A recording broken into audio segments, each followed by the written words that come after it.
And good afternoon. Welcome to We Believe Digital Newsbreak. Chris Young with you for these 30 minutes of a news-packed half hour, broadcasting from downtown Jackson, Mississippi in the heart of the Deep South.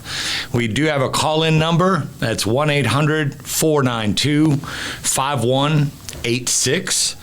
And or you can join us in the chat. We got a solid 80 degrees, heading for 82 degrees in Jackson today, with a little bit of a breeze, just barely enough to keep it civil. So we'll start out on the I guess due to the broad appeal for a lot of people, a global story. It involved Prince Harry and the Duchess of Sussex, Meghan. And but this happened in the United States, and it happened on a Tuesday.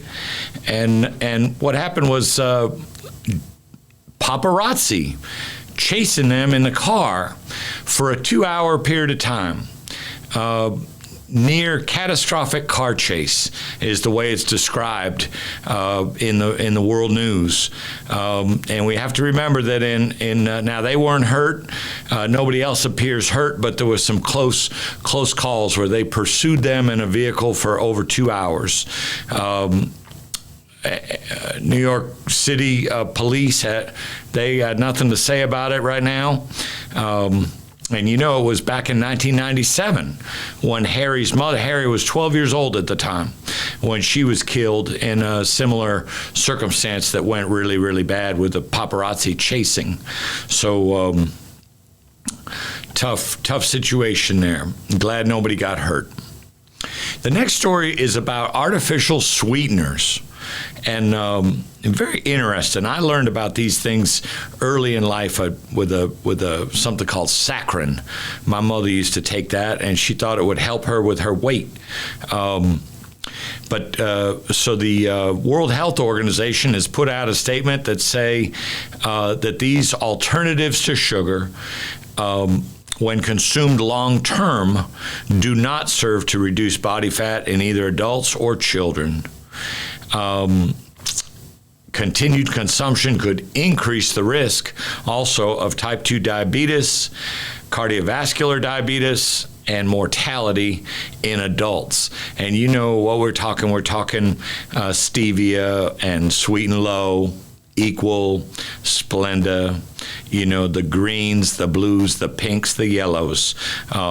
People think they're helping themselves out, but it's much more potent than regular sugar.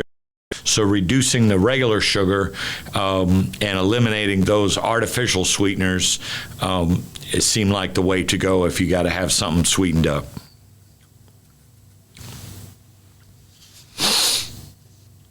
In a northern region of Italy, Emilia-Romagna, a northern region of Italy, crazy heavy rains going on over there, causing floods. 8 people killed, several missing. Heavy rains caused flooding in this area. About 5,000 people have been evacuated. Some had to be rescued from roofs by helicopter. We're talking intense flooding. Authorities say 14 different rivers have broken over their banks in that region, flooding a total of 23 towns. The mayor of one of those towns, called Ravenna, says his city is now, quote, unrecognizable, unquote. Heavy rains. Now, over to Mount Everest. It's the season now, just starting up for the climbers and all. And a Sherpa guide scaled Mount Everest on Sunday for the 26th time. Some people consider it an achievement of a lifetime to do this one time. This Sherpa has gone 26 times now, matching the record set by a fellow Nepalese guide for the most ascents of the world's highest peak. Pasang Dawa Sherpa reached the summit on Sunday morning along with a Hungarian climber, according to the expedition organizer, entity called Imagine Nepal Treks. And the season's first wave of climbers reached the summit this weekend as Sherpa guides fixed ropes and made paths for the hundreds of climbers who will attempt to scale the peak over the next few weeks. Since making his first successful climb of the peak in 1998, Dawa has made the trip almost every single year. There's an experienced guide, Kami Rita, earlier held the record outright for the most number of climbs after his 26th trip last year. Rita is expected to attempt the trip again in about a month. He's well known for guiding foreign climbers to what's considered the top of the world. And that story comes from the BBC. So, I don't know if that's something you ever been interested in. It really hasn't for me. I used to do a lot of mountain climbing up in the northern parts of New England as a youngster, but I can't really imagine it these days. So we skip on down to the national level.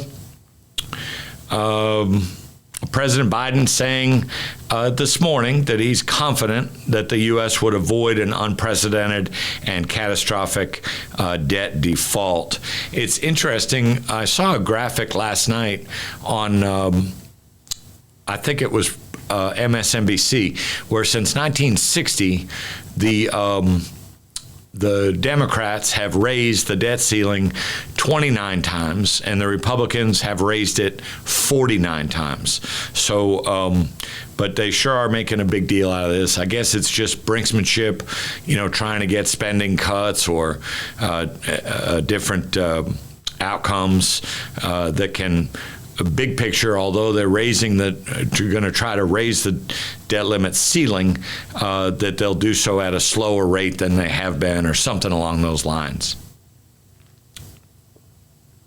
A lot of information from the CDC today about the overdose rate in the United States. Last year, 2022, 109,680 overdose deaths were posted, according to the CDC. About 2% more than in 2021. But nothing like the 30% increase in 2020 and the 15% increase in 2021. So a little bit of an ebb there. And it's interesting because not all states want to report this information. So the CDC saying while the overall number was relatively static between 21 and 22, there were dramatic changes in the number of states. 23 states reported fewer overdose deaths. One, the state of Iowa, saw no change, and the rest continued to increase. So that obviously made me go and look at the numbers in Mississippi. So here's what we have to share from what was going on in Mississippi under the heading of this national story. And they're calling it the MBP calls it the suspected overall overdose deaths in Mississippi in 2022. 281 of the 358 total were opioid related. So that's nearly almost 79% of overdose deaths were opioids. The number of opioid deaths decreased in 2022 from the decreased 25.27% from the 2021 numbers. And the number of deaths involving heroin decreased. There was 43 of those deaths, down to 34 deaths in 2022. Pretty big decline there. 9.4 opioid deaths per 100,000 persons. That's not MBP, that's Mississippi Bureau of Narcotics. So still lots and lots of overdose deaths, but it seemed like the numbers are declining big picture wise.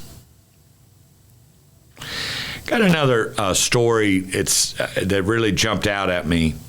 You know, every state, they say, has a program to reimburse victims of lost wages, medical bills, funerals, and other expenses, awarding annually hundreds of millions of dollars in aid. But the Associated Press, they did an examination of these expenditures, of these aid packages offered by the different states, and found that black victims are disproportionately denied compensation in many states, often for subjective reasons that experts say are rooted in racial violence. So shocking. Even when you have horrible things happen that, you know, people can ask for help with and typically get help with, black people get far less. The AP found denial rates for these claims that people put in 19 out of 23 states that were willing to provide detailed racial data, the largest collection of such data to date so far. In some states, including Indiana, Georgia, and South Dakota, black applicants were nearly twice as likely as white applicants to be denied. Same situations, same hardships, but because of the color of their skin, denied twice as often as their white counterparts. From 2018 through 21, the denials added up to thousands of black families each year collectively missing out on millions of dollars in aid simply because of the color of their skin. That's what the Associated Press is indicating here.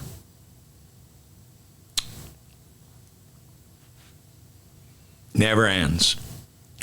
2023, not 1950, 1960, 2023. So the U.S. News and World Report, you know, we know a lot about them because of the rankings they always give to the state of Mississippi. But it caught my eye this morning. They just released their best places to live in the United States for 23-24. And I know your mind is just going crazy right now trying to think of what those places are. So let me give you the top 10 in reverse order. Pretty close to us, Fayetteville, Arkansas makes number 10. Best places to live in America. You know, they got a zillion different factors that they crunch together, just like all their other rankings. Quality of life and different aspects. Number 9, Colorado Springs. Number 8 rather, Charlotte, North Carolina. Portland, Maine, way up in the Northeast, next to Canada. They came in at number 7. Naples, Florida, and Sarasota, Florida, 5 and 6. Sarasota and Naples, Florida. Boulder, Colorado. So 2 Floridas, 2 Colorados. Boulder, Colorado make number 4. Boise, Idaho is number 3. Pardon me, I just misspoke on that. Raleigh, Durham, North Carolina is number 3. Huntsville, Alabama, the only one in the Deep South. Huntsville, Alabama comes in 2nd place. And topping off the list at number 1 of the best places to live in the United States this year and next, according to U.S. News and World Report, is the very, very chilly Green Bay, Wisconsin. So how about that? So we're starting to make sure we covered all those. Starting to move out of the national news and into the Mississippi news. So now's a good time to go ahead and cut out for our break, and we'll be right back with you.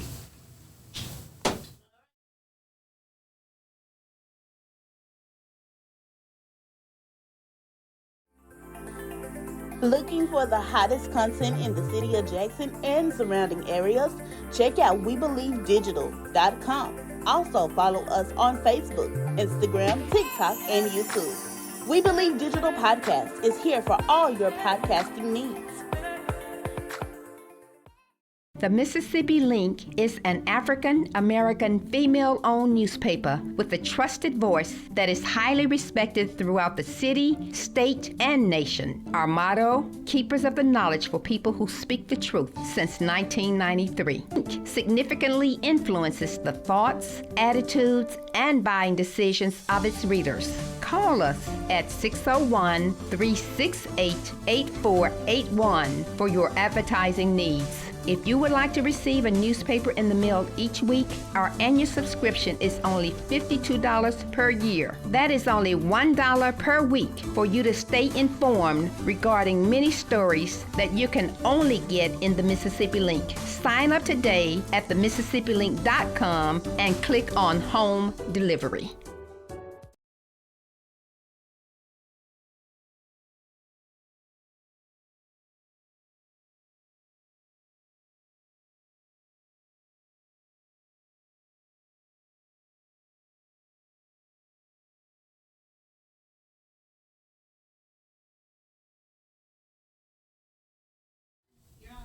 And welcome back to We Believe Digital Newsbreak. So glad you're joining us today from Jackson, Mississippi. You know, in Mississippi today is another day where no Republican leaders, legislators, elected officials have held hearings about the multi-million-dollar TANF embezzlement debacle. Sad. But, you know, in related news, this former NFL quarterback, Brett Favre, went on Jason Whitlock's podcast, and you'll never in a million years guess what he had to say. You know, Brett Favre has been in the news for all the wrong reasons. I think this reporting is from WAPT. All the wrong reasons as of late with his involvement in the Mississippi welfare scandal, where he allegedly sought and received millions intended for Mississippi's poorest citizens. He decided earlier this week to endorse another controversial figure in former United States President Donald Trump. So I bet you Mr. Trump is really delighted to have Brett Favre's endorsement. Trump recently had his own controversies after being indicted with 34 felony counts of falsification of business records. Shocking behavior. And recently found liable of sexually abusing and defaming a lady by the name of E. Jean Carroll. So Favre says that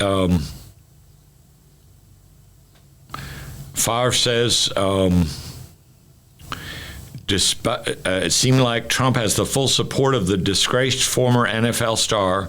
Favre recently discussed Trump's late presidency on Jason Whitlock's podcast, and he said that the United States was in better shape with him, meaning better shape with Trump. So how about that? A little something about related to Amory, Rolling Fork, Silver City, where March 24th tornado ripped through there. Just a horrible, horrible situation. Well, Samaritan's Purse, an international Christian relief organization offering a mobile home replacement program for Mississippi families that lost everything. The North Carolina-based organization was on the ground. And by the way, I've researched this organization, and the area that they're located in North Carolina is about 99% white. So I think it's really interesting that they're down here helping so many people in the Delta, which are going to be plenty of black families. It's great to see that. They were on the ground in Mississippi less than 24 hours after the storm. helping homeowners begin to recover by salvaging personal belongings, clearing debris, tarping damaged roofs, and reminding families that God loves them. And they are not forgotten. On May 19th, that's the day after tomorrow, Franklin Graham himself, the president of Samaritan Purse, will dedicate these homes to the Lord and pray for the families who will be receiving them. So he will be coming to Rolling Fork and praying. He'd dedicate these homes to the Lord and pray for the families. Local installers will then be able to set up the mobile homes in the coming weeks. 35 families have been approved so far for mobile home replacement. And these are all people residents of Amory, Rolling Fork, and Silver City who did not have insurance or were underinsured and in desperate need of help. So Samaritan's Purse, very good, very good. Another story relating to healthcare. You know, we've told you in the past that Mississippi ranked overall 49th in 48 or 49, you know, at the bottom in healthcare overall. But in healthcare quality, they were one step lower, so either 49 or 50 in healthcare quality. So who knows? Maybe that's behind this initiative by the University of Mississippi Medical Center, partnering with AMC Health, a leading provider of remote patient monitoring, RPM services, to broaden and enhance care for patients with chronic health conditions. Through this collaboration, UMMC will extend care beyond the hospital walls for patients with chronic conditions such as diabetes, heart disease, hypertension, and you know we rank very high in all these in Mississippi. The partnership is the latest example of UMMC's commitment to providing state-of-the-art care. That must have been a prepared statement. So, state-of-the-art care for patients throughout Mississippi. But our healthcare in Mississippi is ranked very poorly. So we'll take anything to improve it. And so UMMC, fair enough. Also, Brett Favre again.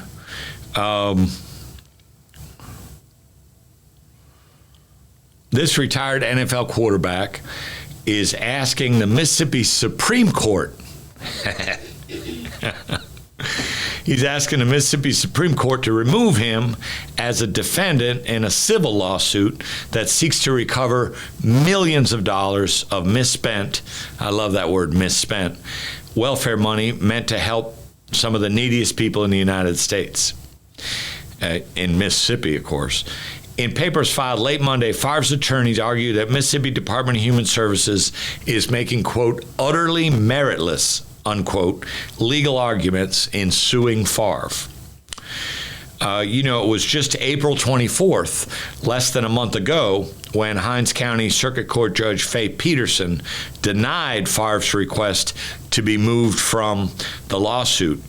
This civil lawsuit, which has more than 36 people or businesses as defendants. And so when she said no to him, his response to that is to ask the Mississippi Supreme Court to get him out of it. So we'll be watching closely to see how all that unfolds. Should be very interesting. You know, on the two HB 1020 lawsuits, these are what we call the takeover bills or the power grab bills. You know, two lawsuits. First out of the gate was the NAACP with a federal a lawsuit asking the federal court, this would be the Southern District Court and Justice Henry Wingate, to block the implementation of the provisions of HB 1020, the appointing of the 4 judges, the expanding of the policing, et cetera, et cetera. And so that's still going on. That's still happening. The the Judge Wingate did block. I believe it's through a temporary restraining order, block the implementation of those provisions of the new state law HB 1020 from going into effect. It's supposed to start in July, so we'll have to see what happens. So again, there were two lawsuits. The first one, federal. The second one was a state lawsuit, and brought about by the Legal Defense Fund, ACLU, Mississippi Center for Justice, and the MacArthur Justice Center, all of those coming together to represent 3 citizens in Jackson-Hinds County who sued to stop the implementation of this law also. And just a couple days ago, or really I think on Sunday, Chancery Court Judge Dwayne Thomas ruled against the 3 plaintiffs, the 3 residents, indicating while he could, it seemed to indicate that he could sympathize with their frustration, that they didn't have enough evidence submitted to say that HB 1020 was unconstitutional, which is very interesting because at the end of January, all 16 of the Hinds County judges put out a joint statement saying that it was unconstitutional. But then once the case actually got into court, one of these judges, who I met one evening, seemed like a nice enough guy, but he say, nope, not enough evidence. Not saying it's not unconstitutional, saying that they just didn't bring enough evidence. That decision was immediately appealed by these 3 residents, and backed up by the MacArthur Justice Center, the Mississippi Center for Justice, ACLU of Mississippi, and the Legal Defense Fund. So we'll have to keep an eye on that and see what happens there. And the last story is about the recent passing of a very popular people's judge, Loretta Cooper Stokes, and she died Monday, the 8th, and so the family spokesperson has said there will be a public viewing at the Hinds County Courthouse from 9 to 1 on Friday. From 9 to 1 on Friday at the Hinds County Courthouse. Visitation will follow from 2 to 7 p.m. at Jackson Memorial Funeral Service, which is located at 1000 West Woodrow Wilson Avenue. And then a funeral service be held on Saturday morning at 10 o'clock at New Hope Baptist Church, 1555 Beasley Road in Jackson. Complications with her respiratory system were the cause of death, as stated by the family. She was 64 years old. She would have celebrated her 65th birthday at the end of this month on May 27th. So we offer our condolences to both the Cooper and the Stokes family. Judge Cooper Stokes was once a Jackson City councilwoman. Her husband is a council person now for Ward 3. So we send our condolences out. And thank you for joining us. We Believe Digital News Break. We'll see you again Friday afternoon at 12 noon. Hope everybody stays well out there. Take care of yourself and take care of those around you. Take care.